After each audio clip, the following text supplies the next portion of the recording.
right, well, welcome back. I'm still doing James P. Johnson's Blues for Jimmy.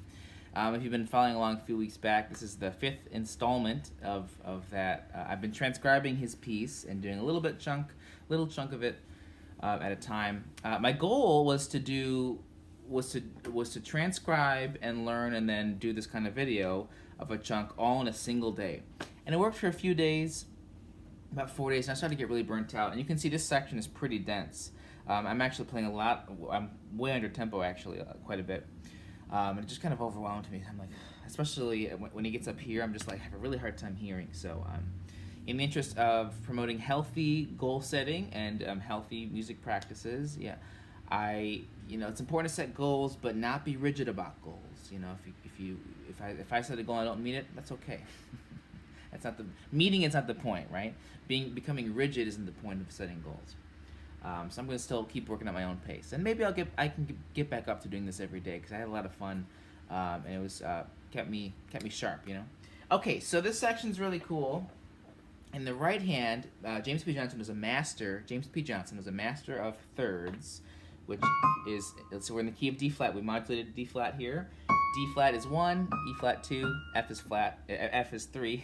That would be a third between those two, at D flat and F. Third, and moving down the scale with a fingering of 2-4 to 1-3. 2-4, 1-3, 2-4, 1-3, 2-4. So we move down the scale in this rhythm, and then a little bit chromatic movement here up to the 3rd and 5th of the scale. Now we switch it out to octaves. That little melody there. Now we go to the 5 chord, which would be A flat 7, and he hops up 2 scale degrees, or 1 scale degree to E flat and G flat, and comes back down. Now we go to the flat 7. He's going to do a fully diminished 7 chord on the flat 7. So we're going to be playing C flat there between the 2 pinkies, octave. The thumb's going to hang out while the upper notes descend like this. So that A flat section is. Isn't that cool?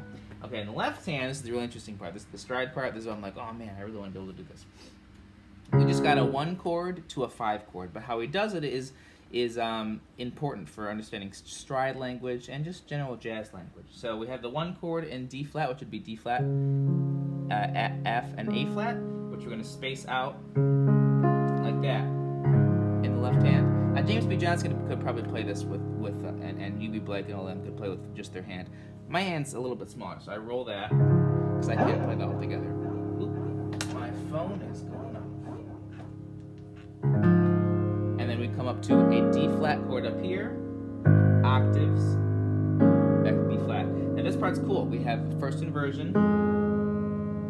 Now walk down chromatically to the flat 3 with a fully diminished chord. So this chord goes down. These bottom 2 notes, F and A flat, go down a semitone to this flat 3. It's an E. It's an F flat fully diminished 7 chord. Why F flat and not E? They're the same note.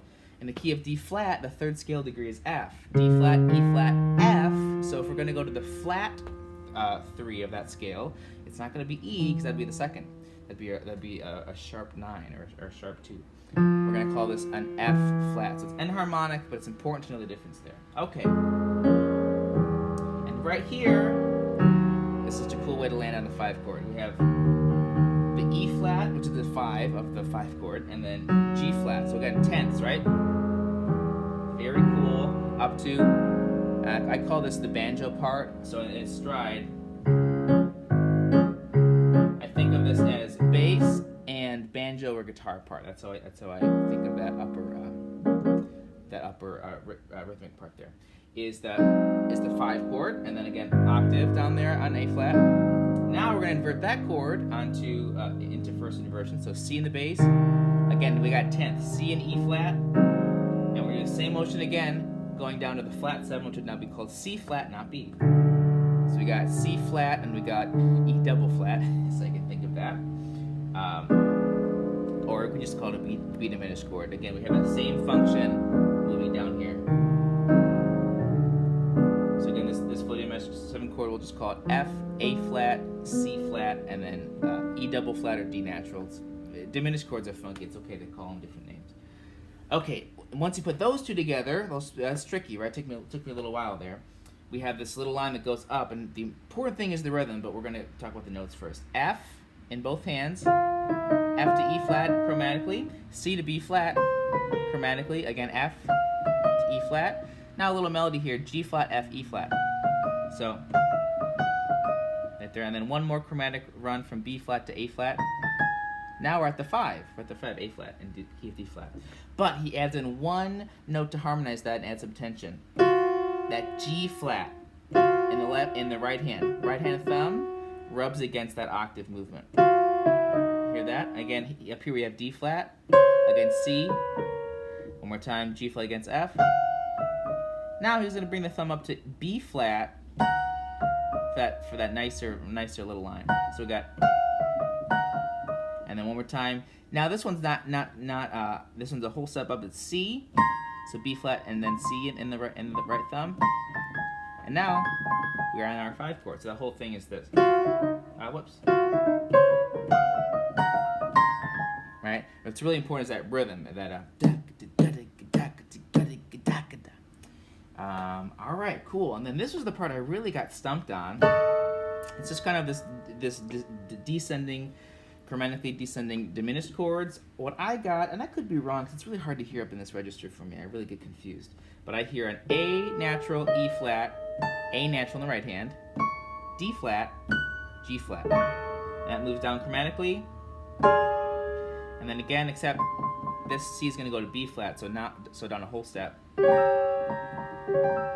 now we're going to keep that B flat and move all the tones down a semitone. Now, other than the root, we have an A flat dominant 7 chord, but there's no root in this chord. We just have we have the 9th up there, and then we kind of flick the 13th, which would be F up there. And I'm pretty sure he brings this 9th up to the root, up to the 3rd here to C. So we got, hear that? Kind of nice. Little 4th movement, and then after that, we're going to be moving into the outro. We goes back into D flat, and we kind of resolve from there. So, all right, if you want to catch it again at the beginning, I perform that whole chunk there, a little bit under tempo. Still got to get a little more under my hands, but I want to keep moving on, right? I can't try to perfect every little detail. Otherwise, I'll never make it through. I'll practice it later. All right, thanks so much for joining me. This is James P. Johnson, Blues for Jimmy Part 5, Part 6 coming soon.